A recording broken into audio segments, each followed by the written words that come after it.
When is the best time to buy a house is a question that I'm often asked. I've heard it said that timing is everything, so it stands to reason that timing matters when buying a house, right? Well, timing does matter, but there's more to it than that. So today, I'll be digging deeper into timing the market, and then towards the end, I'll be sharing what really matters when determining the best time to buy a house. For our purposes today, when is the best time to buy a house refers to the financial component of a house purchase. Timing the real estate market is a very difficult task, and doing so requires consideration of several factors. For instance, it's almost always best to buy in a buyer's market. Now, a buyer's market is simply the time when housing supply exceeds housing demand. Simply put, if there are more homes on the market available to buyers than are willing to buy them, then pressure is placed on sellers to sell, and buyers have more negotiating power. Prices tend to drop, and conditions such as length of inspection periods, sellers' concessions, and willingness to make repairs all tend to favor buyers.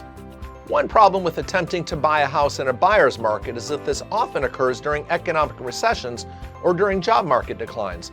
So, while there tends to be more homes available, there are sometimes less buyers able to buy them.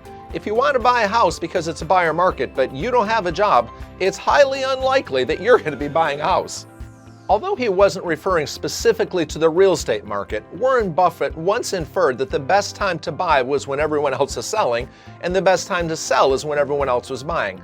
Now, he was referring to fear and greed in an economic sense, but the parallel is the same. So if you're the lucky one with a job when nobody else does, maybe that's the time when you should be buying.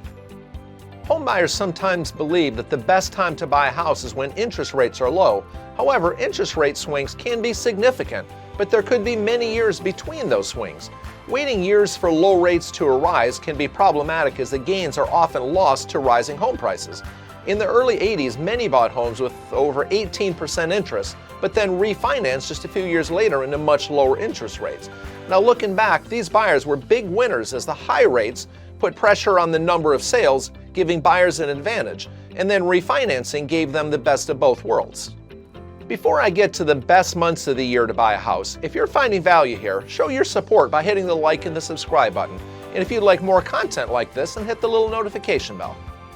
Certain times of the year tend to be generally better times to buy a house than others.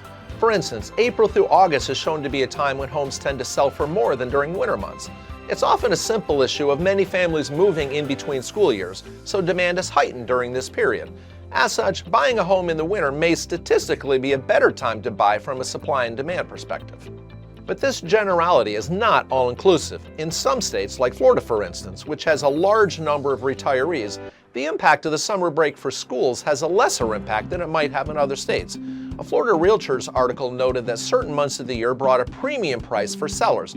May, for instance, had the highest prices of the entire year, with May 27th having the highest selling price. February and April followed, while November, September, and October had the most moderate prices for buyers. One study by Realtor.com indicated that October 1st through the 7th was the best time of the year to buy a home on a national scale. In colder climates, like in the far north and maybe up into Canada, deep in the heart of winter might just be the best time if you don't mind the snow falling on your kitchen table while you're shoveling snow in between each load out to the truck.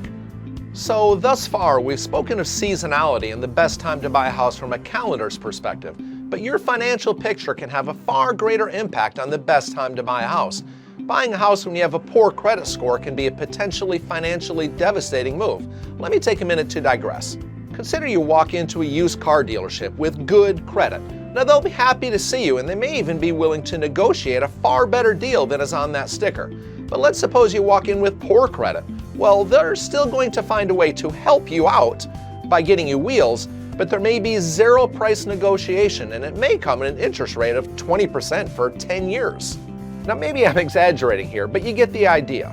The point is that if you have poor credit, it could cost you significantly more to borrow money.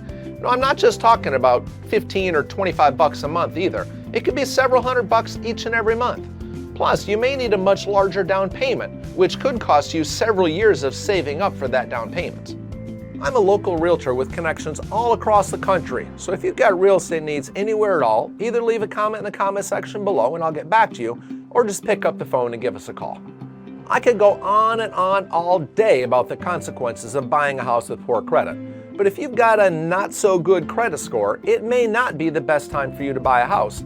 I once had a friend that spent his days watching the financial markets and day trading stocks.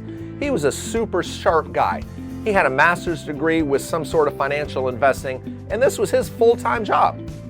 I suspect he made a ton of money over the long haul, but when I asked him about it one day, he said that his goal was to avoid losing money every day, which was Warren Buffett's golden rule, but that a large portion of days he still lost at least some money. This was a sobering statement from a guy that I considered to be a professional day trader. So if this guy, a full-time professional with a degree in this stuff, lost so often, how should you and I expect to win by timing the real estate market when most of us will only buy 3 or 4 times in our entire lives? The answer is, well, we shouldn't. Trying to time the market is usually a fool's task. I have never met a single person that has been able to profitably time the real estate market for an extended period of time. However, I know many people that have created massive wealth by buying and holding real estate. As such, you should buy a house when it's the best time for you and hold the home for the long haul. From a historical perspective, real estate gains an average of right around 4% year over year. Those that purchase homes for short terms flipping often get burned. Yes, many flippers buy homes, make repairs or upgrades, and they can make a good profit doing so, but it's usually their labor that's the catalyst for their gains. The best time to buy a house is when you need to buy a house. Ensure your financial house is in order, take your time, and make a wise decision not based on emotion. Although there are certainly years when the real estate market is down, buying and holding over a period of a minimum of, say, 4 or 5 years gives you a significant hedge against these downturns if one of these occurs during your home ownership. Consider those that purchased a house back in the run-up prior to the Great Recession, say in 2005, 2006, or even 2007. Well, how do you think they fared for their purchase? Well, if they didn't sell during the Great Recession, they did just fine. They only lost money on their real estate if they sold during that period. Thanks for watching, and I'll see you soon.